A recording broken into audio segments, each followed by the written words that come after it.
Halo, selamat sore dan selamat datang di Auditorium 1 di acara EU Indonesia Scholarships Info Day 2021. Di sesi kali ini Anda akan menyaksikan webinar dari ehef.id berupa sharing session bersama beberapa alumni universitas di Indonesia. Alumni Indonesia yang berkuliah di universitas di Uni Eropa maksud saya. Nama saya Suci Ariyanti dan biasa dipanggil Suci. Di sesi ini saya akan menjadi moderator sekaligus salah satu alumni yang akan sharing bersama ketiga alumni lainnya. Sebelum kita berkenalan dengan para alumni, saya akan mencoba memperkenalkan secara singkat tentang apa itu ehef.id untuk teman-teman yang mungkin belum tahu. Jadi EHEF adalah European Higher Education Fair, pameran pendidikan Uni Eropa yang diselenggarakan tiap tahun, dan teman-teman bisa langsung cek website ehef.id untuk melihat berbagai macam informasi atau cerita-cerita inspiratif dari para student Indonesia yang berkuliah di berbagai universitas di Uni Eropa. Nah, langsung saja kita akan mengobrol bersama para alumni yang sudah berada di auditorium ini. Kepada Kak Vialisa, Kak Fitson, dan Kak Arik, mungkin bisa dinyalakan videonya, juga dengan speaker-nya bisa di-unmute. Halo Mbak Suci. Halo Mbak Vialisa. Yes. Ya, sambil menunggu yang lain. Halo Mas Fitson. Halo Mbak Suci. Ya, oke, kita bisa mulai. Mungkin pertama-tama perkenalan secara singkat ya masing-masing. Mbak Vialisa Asriwardani, ini dari beasiswa Erasmus sebelumnya ya Mbak. Bisa Benar. diperkenalkan? Ya, silakan. Hai semua, nama saya Vialisa Asriwadani, tapi panggilnya Via aja. Via, asal saya dari Pontianak. Sekarang saya belum alumni sih, sedang menempuh studi melalui program Erasmus dengan program Emergency and Critical Care Nursing. Sekarang sedang menjalani semester 2 di utara Spanyol, di Asturias. Segitu aja dulu deh. Oke. Oke, kita lanjut dulu ke Mas Fitson nih. Halo Mas Fitson, boleh perkenalan diri? Ya. Ya, boleh. Halo semuanya yang lagi nonton hari ini, nama saya Fitson Tori, asal dari Maluku Utara, dan saya adalah salah satu alumni dari program Stipendium Hungarikum atau Study History di Hungaria dengan beasiswa master in Applied Music di Universitas of Sekarang saya berada di Indonesia dan sekarang lagi bekerja di daerah. Oke. Nah, untuk teman-teman yang lagi menyaksikan acara ini bisa untuk bertanya langsung saja diketik di chat box yang ada di YouTube. Hari ini kita akan sharing session lebih ke ngobrol-ngobrol nih bareng Mbak Vialisa dan Mas Fitson, dan kita akan membuka Q&A kurang lebih di 5-10 menit terakhir ya. Saya perkenalkan diri dulu juga nih secara singkat. Jadi saya sebelumnya adalah alumni dari awardee SISS yang sekarang namanya udah menjadi SISGP. Itu singkatan dari Swedish Institute Scholarships for Global Professionals di Swedia. Saya sudah selesai di 2019 akhir kemarin. Jadi sekarang kalau tadi Mbak Vialisa masih berlanjut nih ya Mbak kuliahnya. Mas Fitson juga sudah pulang, saya juga sudah selesai gitu. Nah, mungkin bisa cerita-cerita nih, dimulai dari Mbak Vialisa kali ya. Beasiswa Erasmus ini cover apa aja sih, Mbak? Dan gimana, cara pendaftarannya gitu kurang lebih? Oke, kalau Erasmus sendiri kan program dari European Union, cuma dia agak berbeda nih skemanya dengan beasiswa yang lain. Jadi kita apply-nya langsung ke konsorsium per program. Kalau nggak salah sih Erasmus Mundus Joint Master Degree itu dia punya lebih dari 120 program di berbagai latar keilmuan. Jadi misal dan sudah langsung spesifik langsung ke terapan gitu kan. Kalau misalkan ada marine biology development, terus kayak saya nursing, dia khusus ke emergency, ada yang khusus ke laboratory analysis. Jadi kita memang harus ngecek programnya satu persatu, teman-teman ya. Kemudian yang khas dari Erasmus adalah dia punya mobility. Jadi setiap semester dia pasti pindah. Semester 1 saya kemarin di Portugal, semester 2 kita harusnya di Edinburgh, cuma kita nggak bisa masuk Scotland kemarin itu karena UK lagi nggak kondusif keadaannya. Terus akhirnya semester 2 kita di Oviedo, di Spanyol, dan semester 3 juga akan pindah. Begitupun teman-teman yang lain, kan kita punya paguyuban Erasmus kemarin kohort yang 2020, mereka setiap semester pindah. Ada yang semester satunya di Sweden, semester 2-nya di Poland gitu. Itu pasti kita pindah gitu kan. Namanya konsorsium gitu. Dan kita apply-nya bukan ke university tapi kita langsung apply ke program. Nanti kita dapat LOA-nya juga langsung dari program gitu. Oke. Ya. Itu fully funded berarti ya? Kurang lebih semuanya sudah di-cover oleh Oh Erasmus? iya, cover kita Erasmus lumayan lumayan makmur sih ngasihnya, Ya. lumayan makmur ngasihnya. Kalau mau buka-bukaan gitu, semester setiap bulan kita dapat allowance itu 1.000. Itu kita tuh program country ya, karena di Indonesia ya. Setiap bulan kita dapat allowance 1.000 euro, dikaliin aja 17.500 ya kan. Terus pas kita pergi kita dapat installation cost itu buat, tapi dia nggak reimburse ya, jadi langsung dikasih 1.000 euro pek gitu pas pertama datang. Cuma kemarin kita lumayan karena pas berangkat itu lagi booming banget corona ya. Jadi memang lumayan banyak pengeluarannya waktu pas kita berangkat itu PCR dan segala macam gitu. Dapatnya 1.000 installation cost, udah gitu dapat mobility cost setiap tahun itu 3.000 euro. Oke. Jadi tahun pertama 3.000, tahun kedua kita dapat 3.000 euro gitu. Bedanya apa tuh Mbak, mobility cost dan installation cost? Kalau installation cost pas pertama kali kita datang, Mhm. itu buat ganti biaya tiket. Oke. Tapi visa kalau Erasmus student di cover sih dari kedutaan, kita nggak perlu bayar visa. Cuma kan dokumennya lumayan ya Pak, lumayan banyak dokumen visa itu kan. Terus kalau mobility cost, karena kita setiap semester pindah-pindah, jadi mereka kasih nih 3.000 per tahun gitu buat modal berangkat, terus modal apply visa. Nah kebetulan nggak semua negara itu resident permitnya 1 tahun. Kalau Sweden kan langsung 2 tahun ya Mbak. Tapi kalau saya kayak Italia, Denmark, kalau saya Spanyol, dan itu kita resident permitnya cuma 1 tahun, jadi tahun kedua harus apply lagi. Nah itu mengcover biaya itu. Gitu. Oke, kita pindah ke Mas Fitson nih sekarang. Mas Fitson bisa cerita-cerita tentang beasiswanya Stipendium Hungaricum ya? Tadi, boleh. Oke, teman-teman di sisi ini namanya Stipendium Hungaricum atau biasa kita akan SH. Dan ini merupakan kerjasama bilateral antara pemerintah negara Hungaria dengan negara 72 negara lainnya. Dan bahkan Indonesia itu baru mulai sejak 2016, berangkat tahun 2016. Dan saya angkat tinggi karena saya tahun 2018. Jadi sekarang itu tahun 2021 berarti baru angkatan 3. Dan itu kalau angkatan saya mulai dari angkatan tahun 2016 sampai 2019 itu setiap tahun dan itu cuma dapat 50 kuota. Itu di dalamnya ada S2 sama S3. Tapi karena kita sudah makin tahun kita udah banyak alumni, udah makin banyak penerima. Jadi kita memberikan masukan kepada Stipendium Hungaricum ini dan juga pemerintah Indonesia yang keterampilan yang ada di Budapest, yang ada di Hungari untuk menambah kuota yang masih ada. Biasanya tahun 2020 kuotanya dari 50 jadi 100 orang. Dan itu untuk 2 sampai 3. Sekarang sudah ada S1 buat yang untuk 100 dan ini berbanding. Iya, lengkap sekali berarti ya Mas Fitson udah dari S1 sampai S3 nih. Nah, yang di cover apa aja tuh? Di cover ya semua, ada tertulis semua, ada slogan juga oleh kompetisi juga masuk. Dan yang tidak di cover itu adalah biaya penerbangan. Oke. Ya, mungkin giliran saya sekarang yang akan sharing. Jadi kalau untuk beasiswa saya sebelumnya SISGP ya disebut. Jadi waktu itu karena saya di tahun 2017 sampai 2019 namanya masih SISS. Sekarang udah berubah jadi SISGP, saya sebut SISGP aja. Nah, kalau SISGP nih di Swedia kurang lebih sama tadi kayak Erasmus dan juga Stipendium Hungaricum. Ini fully funded.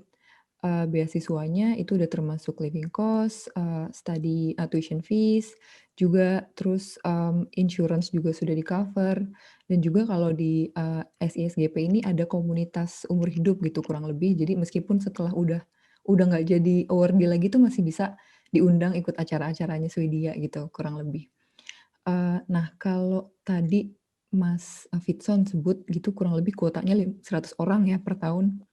Kalau Swedia ini SISGP kita nggak pernah tahu nih sebenarnya kuotanya berapa untuk Indonesia gitu.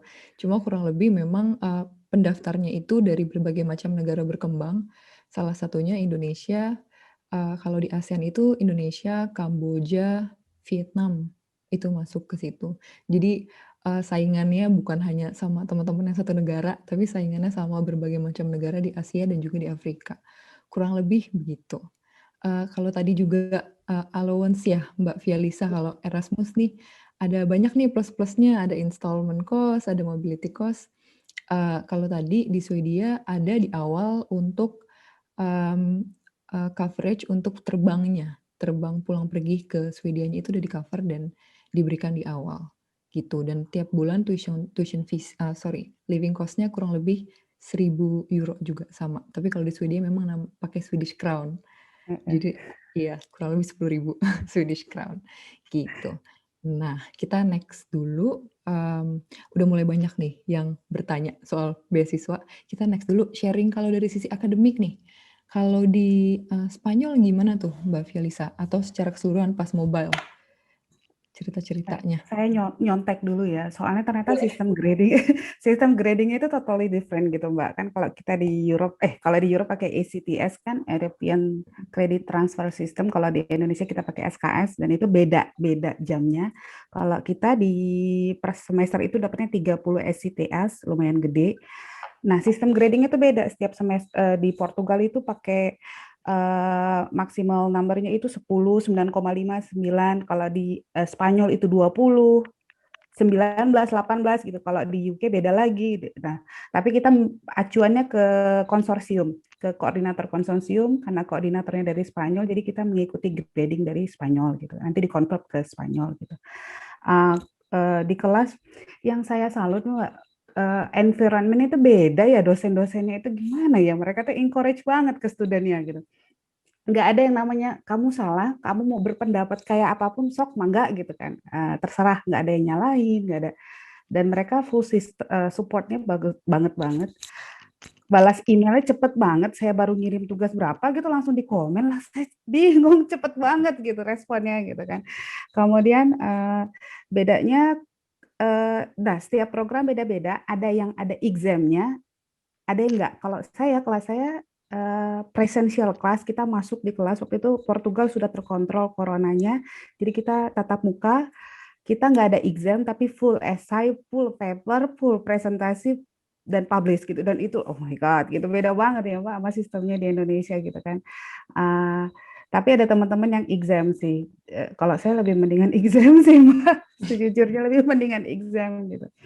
Terus apalagi ya, nggak ada yang itu sih. Terus di kelas teman-temannya enak sih Mbak, kita nggak ada yang namanya kompetisi ya, jadi saling support aja gitu, belajar bareng gitu, nggak ada yang kamu lebih baik daripada aku lebih baik daripada kamu, nggak ada gitu, jadi kita semua saling support gitu. Oh iya Mbak, tahun lalu kan saya ke Desember itu ketemu teman-teman di Sweden dan ada yang satu program dengan Mbak ya, dan itu Oke. ya, dan itu cuma beberapa, kalau nggak salah cuma 8 apa 10 orang ya yang dari Indonesia gitu kan. Emang nggak banyak sih, tapi melihat di Sweden cara pembelajarannya kayaknya asik banget ini tuh, mereka enjoy, jadi ya bertukar pikirannya juga ya. Gitu Nah, dari iya. saya. Thank you Mbak Vialisa. Mungkin tadi aku nambahin sedikit, memang di Swedia untuk beasiswa ini kurang lebih tiap tahunnya sekitar 10-15 orang. Tapi kita nggak tahu nih sebenarnya kuota exactnya tuh berapa. Makanya tadi Berapa? mungkin Mbak Vialisa mungkin ketemu sama beberapa di Iya. tahun tersebut. Kalau di tahunku kemarin memang 10 orang di 2017 gitu. Nah, kalau di Swedia mungkin aku sekalian sharing juga gitu, kurang lebih juga mirip tadi, suasana di kelasnya juga suportif dan dosen-dosennya memang kalau balas email ya cepet, karena itu udah jadi main komunikasinya ya, jadi tools-nya memang via email. Justru kalau di Indonesia mungkin lebih banyak WhatsApp gitu, Iya, iya kalau benar. di sana by email juga udah aman ya, jadi tadi mungkin agak mirip gitu. Terus juga kayak kalau di kelas, kalau di Swedia itu memang, ada namanya mereka tuh equal to everyone gitu. Jadi bahkan manggil nama dosen tuh nggak pakai Pak dan Bu, bener-bener langsung pakai nama pertama. Iya Itu benar, yang mereka iya, marah ya dipanggil Prof, no, Prof, call me my name bener. gitu. Bener bener bener. Jadi itu uniknya. Nah, kita pindah lagi nih ke Mas Fitson. Gimana Mas Fitson sharing nih tentang suasana akademiknya kalau pas di Hungaria? Oke, kayaknya kita mirip ya karena kita sama-sama Eropa. Jadi mirip-mirip sama tadi yang sudah jelas. Dan memang sih kalau di Eropa sendiri sistemnya kita ada tadi seperti dijelaskan sama Pak siapa tadi maaf. Mbak Fielisa? Mbak Mbak Via. Mbak Fia ya? Nanti ada mata kuliah yang Islam, ada juga yang cuma kita presentasi doang dan itu serapan nilai. Dan yang saya dapat juga seperti itu. Kita juga nama seminar. Jadi ada mata kuliah nama seminar. Kita cuma hadir dalam kelas untuk menghadiri seminar itu dan kita buat rangkumannya dan kita berpresentasi sendiri nanti dalam kelas kecil dan kita dapat nilai di akhir apa namanya pertemuan. Tapi kalau exam, tapi kita ya harus seperti biasa di Indonesia kita masuk dalam kelas ikut mata kuliahnya dan pada akhir semester kita akan kenal exam yang kita nilai kayak gitu. Dan juga ada diskusi-diskusi yang memang dalam apa namanya kelas kecil juga. Dan untuk teman-teman yang di dalam kelas juga tidak ada yang namanya kompetitor ya kita. Peserta yang lain di sini saya bilang environment di luar itu yang saya dapat sangat beda di Indonesia karena jujur saya tuh salah satu-satunya orang Indonesia yang ada dalam kelas saya. Yang selain itu semua orang asing itu ya. Dan juga ada Arab dari Turki macam-macam juga warga lokal itu dan ada dari Rusia juga macam-macam. Jadi itu salah satu peserta yang lain dan kebetulan saya juga yang paling tinggi. Jadi kita juga belajar tentang culture dan bahasa. Dan itu saling memiliki satu dengan lain. Kurang lebih seperti itu kalau menurut saya. Oke. Dosennya juga sangat apa namanya respon dan juga sangat membantu ketika kalau kita ada mungkin paham atau kita mungkin ada kurang jelas dengan satu ini tidak akan bantu kita. Oke, berarti kurang lebih mirip-mirip nih ya. Mungkin pertanyaan terakhir dari saya sebelum kita pindah ke Q&A session. Dari allowance yang tadi diberikan di beasiswa masing-masing nih, Mbak Fia dan Mas Fitson, itu kira-kira cukup nggak untuk biaya hidup sehari-hari dan kalau ada tips-tips dalam berhemat, itu boleh juga. Dari Mas Fitson kali sekarang. Oke, kalau saya cukup ya. Suaranya. Buktinya sampai saya masih ada di sini, sampai balik ke Indonesia juga cukup. Dan itu tergantung dari setiap orang, karena setiap orang punya nasib. Karena kalau di beasiswa kami, itu untuk yang master sama PhD itu lesson allowance beda-beda. Dan kalau saya secara pribadi cukup, karena saya juga karena kita juga disiapkan akomodasi sama kita disiapkan dan kita tiap bulannya dapat total allowance ya, allowance yang cukup itu ya menurut saya tinggal dikembali setiap orang. Oke, untuk Mbak Fia, gimana Mbak Fia? Sebenarnya lebih dari cukup enggak sih Mbak, karena saya masih semester 1 dan 2 masih tinggal di negara di South Europe kan, dan itu jauh lebih murah akomodasinya ya Mbak ya. Kita bisa dapat 250 euro untuk kamar setiap bulan, tapi tidak di Nordic country kayak di Denmark, di Sweden pasti minimal 400 itu udah paling murah ya Mbak. Nah, setiap bulan kita bisa saving itu bisa sampai 300 sebenarnya, Mbak. Tapi tergantung gaya hidup. Cuma tipsnya saya gini, kalau kamu tinggal di negara luar, jangan pelit sama dirimu sendiri untuk makan. Beli vitamin, beli daging, ayam, jangan pelit terus, jangan dibandingin dengan kurensi Indonesia, pasti akan jauh beda gitu. Jadi selama diri kamu sehat, kamu nyaman, kamu tenang, belajarnya juga enak gitu kan. Jadi jangan pelit untuk beli-beli yang kayak begitu. Dan jujur kalau saya setiap bulan itu beli sayuran dan segala macam itu bisa 250 sampai 300 sebenarnya. Karena kita nggak boleh pelit 5 sehat apa sih ya itu punya makanan jadi keblinger 4 sehat 5 sempurna. Jangan pelit untuk beli makan dan jangan pernah bandingin dengan kurensi Indonesia gitu. Terus setiap bulan saya jujur bisa saving sampai 300 euro dan itu kita bisa buat main. Kalau lagi ada senggang waktu, plusnya kita bisa kuliah di luar adalah kita bisa traveling. Tapi tidak dengan zaman corona sekarang ya Mbak. Sekarang lagi susah banget pindah kemarin saya lagi ke mana ya ngurus visa saya di Paris. Dan itu perpindahan setiap bordernya selalu dicek PCR dan segala macam. Jadi ya Oke. aku menambahkan mungkin tadi juga Mas Fitson udah bilang ya, ini balik lagi ke gaya hidup teman-teman ya, pas tinggal di Betul, luar tuh betul. gimana cara mengatur uang masing-masing, dan tadi seperti Mbak Via juga bilang nggak boleh pelit sama diri sendiri karena kalau makanan kurang nanti nggak bisa berpikir juga pas kuliahnya. Betul, betul, betul. Terus studinya juga nggak gampang ya, Betul tidak betul. seindah yang terlihat biasanya di online. Jadi memang makanan itu nomor satu, dan kalau dulu waktu saya di Swedia memang benar tadi kata Mbak Via juga, hampir setengah dari allowance itu ke akomodasi. Jadi sisanya itu lebih hemat benar-benar ke bagian beli groceries-nya, makanannya, tapi jangan pelit juga sama diri sendiri. Tadi aku setuju, kalau lagi stres nggak apa-apa sesekali keluar beli makanan atau jalan-jalan misalnya. Oke, Mas Fitson bisa dibesarin nanti ya sedikit, suaranya sepertinya kurang jelas Oh, tadi. sorry. Iya boleh, iya nggak apa-apa. Nah kita sekarang langsung ke Q&A nih. Boleh Ada, silakan. ya semoga udah jelas ya. Oke, sisa 5 menit kita langsung ke Q&A. Ini ada beberapa pertanyaan. Pertama pertanyaannya untuk Mbak Via nih. Apakah Erasmus ada tunjangan keluarga? Dan untuk S3, apakah juga akan pindah-pindah setiap semester? Nah, kalau untuk S3 nih, Mbak, programnya agak teman-teman programnya agak beda dengan Erasmus Mundus ya. Dia jatuhnya kalau S3 itu kita kerja apply, jadi kita apply ke satu job yang early research atau enggak. Cuma dia kalau nggak salah, ini saya takut salah, saya lihat lagi. Kalau tidak salah tidak ada tunjangan keluarga, tapi gajinya lumayan, kayak nggak salah tuh 1.600 euro gitu per bulan. Dan itu udah include semuanya, dan saya rasa itu udah lebih dari cukup sih Mbak atau Mas gitu.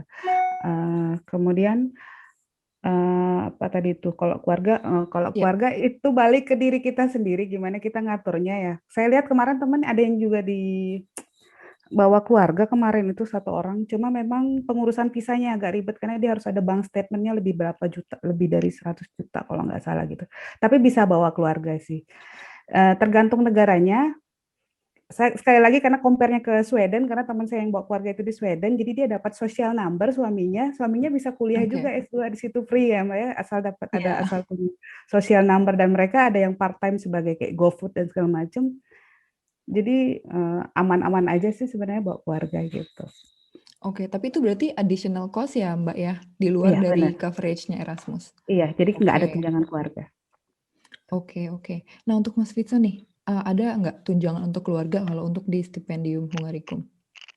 Eh, kalau saya tahu saya tidak ada ya, soalnya ada beberapa saya S2 tapi di kotaku saya studi itu ada S3 juga, tetapi untuk dengan keluarga saya tahu tidak ada.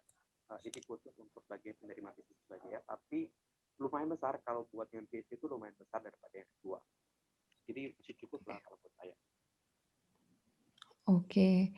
Ya, kita masih ada space untuk teman-teman yang mau bertanya. Mungkin satu pertanyaan terakhir bisa ketik saja di chat box.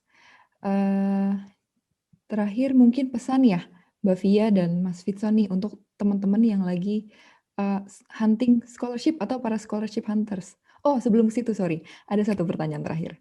Kak Fitson, untuk apply ke stipendium Hungarikum, ada batasan maksimal umur nggak ya untuk S1?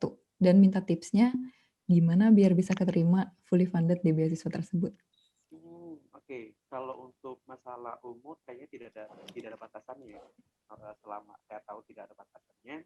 Dan kalau misalkan teman-teman ingin tahu lebih lanjut terkait dengan stipendium Hungarikum, bisa cek di websitenya namanya stipendiumhungarikum.hu. Di situ sangat jelas informasinya.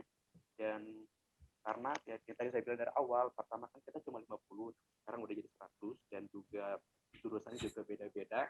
Dan oleh karena itu mungkin ada informasi baru yang belum saya tahu, silahkan teman-teman cek lagi di websitenya lebih lengkap di stipendiumhungarikum.hu.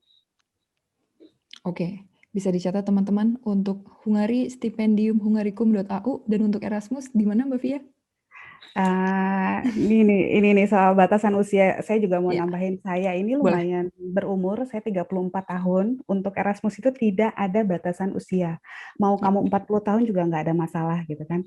Uh, Cuma balik lagi ke motivasi diri Anda gitu kan. Gimana setiap orang punya prioritas dalam hidupnya gitu kan. Kalau Anda yakin Anda bisa mau belajar keluar, pasti bisa lanjut gitu. Terus pesan saya, jangan takut bermimpi, karena usia prioritas hidup Anda tidak memandang tidak memandang target dan segala macam, tapi jangan takut deh pokoknya untuk coba apply. Dan satu hal untuk Erasmus itu apa ya, gimana ya? Ada grant beasiswa yang lain yang prioritas untuk kalau kamu punya leadership dan segala macam, tapi Erasmus tidak. Jadi dia hanya menilai motivasi kamu untuk belajar. Motivasi Oke. kamu untuk belajar, cara pandang kamu gimana, maka jadi setiap beasiswa punya apa plus minus dan gimana kamu bisa keterima apa enggak gitu. Gitu sih Mbak. Oh, satu lagi mau nambahin. Mungkin cara pembelajaran di Europe saya lupa nambahin. Kita pas kelas online wajib ngidupin kamera. Karena apa? Karena bagi mereka hidupin kamera adalah bagian dari respect kamu terhadap orang lain gitu sih. Sekian. Siap.